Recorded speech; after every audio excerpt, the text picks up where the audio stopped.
میں بتا رہا ہوں تاریخ اسلام میں جو جو باتیں ہیں نا آل امیہ کی بدماشیوں کو ہائی لائٹ کرتی ہیں، فٹ ان بیٹھتی ہیں بخاری مسلم۔ یہ لشکر لے کے آیا تھا حضرت حسین ابن علی کے خلاف لالچ، اس کا اثر کیا ہوا بعد میں؟ تو یہ پورا پلان ہوا تھا، اور اگر کہتے ہیں نہیں یہ حادثاتی طور پہ ہو گیا تو بعد میں پھر سزا دینی چاہیے تھی، کوئی سزا نہیں دی ہے۔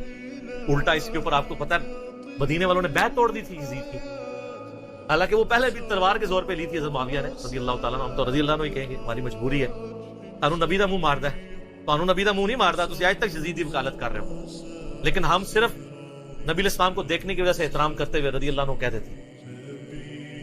یہ فرق ہے علی کے شیعہ میں اور معاویہ کے شیعہ میں۔ علی کے شیعہ پھر ایسے ہوتے ہیں، شیعہ پولیٹیکل ٹرم۔ تو اہل مدینہ نے بیعت توڑ دی، جو یہ پیش کرتے ہیں بخاری مسلم سے کہ عبداللہ بن عمر جو ان کو سمجھاتے تھے یزید کی بیعت نہ توڑو، تو وہ جو جن لوگوں کو سمجھا رہے تھے انہوں نے انجینئر صاحب کی ویڈیوز دیکھ کے بیعت توڑی تھی۔ وہ کون تھے؟ وہ بریلوی تھے، جو بندی تھے، اہل حدیث تھے، شیعہ تھے، کون تھے؟ صحابہ اور تابعین تھے جو بیعت توڑ رہے تھے۔ تو اس سے یہ بھی تو ثابت ہوتا ہے، جس طرح آپ کہتے ہیں جی وہ پگڑی پہ مسا ہو جاتا ہے تو پھر جرابوں پہ بھی ہو جائے گا، کیونکہ پگڑی بھی کپڑے کی ہوتی ہے، جرابیں بھی کپڑے کی، تو اس سے پگڑی بھی تو ثابت ہوتی ہے۔ آپ تو ننگے سے نماز پڑھتے ہیں، آپ تو لال رومال رکھتے ہیں، پگڑی بھی تو ثابت ہوتی ہے۔ وہ جو بیعت توڑ رہے تھے وہ کون تھے؟ صحابہ اور تابعین تھے۔ حضرت نے وہ ان کو روکتے تھے، اس لیے روکتے تھے کہ ان کو پتا تھا کہ جب یہ بیعت توڑیں گے تو ان کے ساتھ وہی کچھ ہوگا، اور اسی وجہ سے حضرت حسین کو بھی ابن عمر سمجھایا کرتے۔ میرا یوٹیوب پہ کلپ بھی ہے یہ جو ایک انہوں نے ایک اور چھوڑی بھی ہے نا بات کہ جی وہ حضرت حسین نے 3 شرائط رکھ دی تھی، اتنی بڑی کہانی کھائی ہے، اس کے اوپر میرا کلپ موجود ہے، میں تو اس پہ گھنٹوں زبانی بول سکتا ہوں۔ تو پھر جب وہ بیعت توڑی ہے تو اس نے مدینے کے اوپر چڑھائی کروا کے واقعہ ہرا ہوا، بخاری مسلم میں درجنوں حدیث ہے، کس طرح قتل و غارت ہوا، عورتوں کی عصمت دری ہوئی، اور پھر ساتھ ہی اس کے بعد خانہ کعبے کے اوپر چڑھائی کی، کیونکہ عبداللہ ابن زبیر بھی نہیں بیعت کر رہے تھے یزید، خانہ کعبہ کا غلاف اور ایک دیوار ڈیمیج ہو گئی، پھر یزید مر گیا، تو پھر حضرت ابن زبیر نے کہا تمہارا شیطان مر چکا ہے واپس جاؤ، پھر وہ واپس گئے، پھر 9 سال تک ابن زبیر نے خلافت قائم کی مکے کے اندر اور مدینے کے اندر۔ حضرت حسین ابن علی کے بعد ان کو خلافت کا ایک موقع ملا۔ تو اس طریقے سے یہ چیزیں بالکل کلیئر ہیں، لیکن وہ بات میں مولانا اسحاق صاحب والی کروں گا کہ بات اس لیے سمجھ نہیں آتی کہ آپ یزید سے شروع کریں، جب تک آپ بات پیچھے سے شروع نہیں کریں گے آپ کو بات سمجھ نہیں آئے گی۔ اگر آپ 1857 کی جنگ آزادی کو نہیں سمجھیں گے آپ کو 1947 میں 2 قومی نظریہ سمجھ میں نہیں آئے گا، اور جب تک 1947 میں مسلمانوں کی قربانیوں سے جو ملک بنا ہے وہ آپ نہیں سمجھیں گے تو آج آپ کو نہیں سمجھ آئے گی کہ پاکستانی عوام کیوں اسلامی نظام یہاں پہ چاہ رہے ہیں۔ اس لیے کہ وہ کہتے ہیں ہمارے بزرگوں نے پاکستان بنایا اس لیے تھا کہ پاکستان کا مطلب کیا، لا الہ الا اللہ۔ یہ سیکولر اینکر بیٹھ کے جو باتیں کر رہے ہیں ان کو یہ کیسے سمجھ آئے جب تک آپ پیچھے نہیں چلیں گے؟ اگر آپ مشرف کے دور سے شروع کریں گے تو آپ کو نہیں سمجھ آئے گا کہ ملک سیکولر ہے یا اسلامی ہونا چاہیے، پیچھے چلنا پڑے گا۔ یزید کے دور سے آپ کو یہ کہانی سمجھ نہیں آئے گی جب تک آپ پیچھے نہیں چلیں گے، اور پیچھے جانے کے لیے آپ کو یہ پڑھنا پڑے کہ یزید کوئی آسمان سے نازل ہو کر آ کر تو تخت پہ نہیں بیٹھ گیا۔ یہ بہت بڑا دھوکہ دیا جا رہا ہے ٹی وی کے اوپر بھی کہ پتہ نہیں یزید کوئی اوپر سے نازل ہو کے تو آ کے بیٹھ گیا تھا کسی تخت پہ، اور اس کی وجہ کیا ہے؟ اگر اس کو ایکسپلور کریں گے تو پھر اور لوگوں کے نام بھی آئیں گے اور پھر اپنا فرقے کا نقصان ہوگا۔ تو یزید کوئی تخت پہ اللہ تعالیٰ نے نہیں اس کو اوپر سے پکڑ کے بٹھا دیا، ایک پورا سسٹم تھا جو نبی صلی اللہ علیہ وسلم کی وفات کے تقریباً 20 سے 30 سال کے دوران ایک گریجولی ڈیویشن آنا شروع ہوئی، جس کا اینڈ رزلٹ یہ بنا کہ 60 ہجری میں یزید تخت پر آیا۔ وہ تو نمائندہ بن کے آیا اس بگڑے ہوئے سسٹم کا۔ اب مجھے بتائیں دجال ڈائریکٹ آئے گا؟ ایک پورا دجالی سسٹم ہوگا جو دجال کو ویلکم کہے گا کہ آئیے جی آپ ہی ہمارے لیڈر ہیں، ورنہ اکیلا دجال آگے کیا کرے گا؟ اسی طریقے سے یزید جب حکمران بنا تو ایک پورا سسٹم ہے پیچھے، پوری ایک سمجھے کہ 30 سال کی 25 سے 30 سال کی ایک ڈیویشن ہے، جب جا کے 60 ہجری کے اندر اس بدماش نے حکومت سنبھال لی۔ تو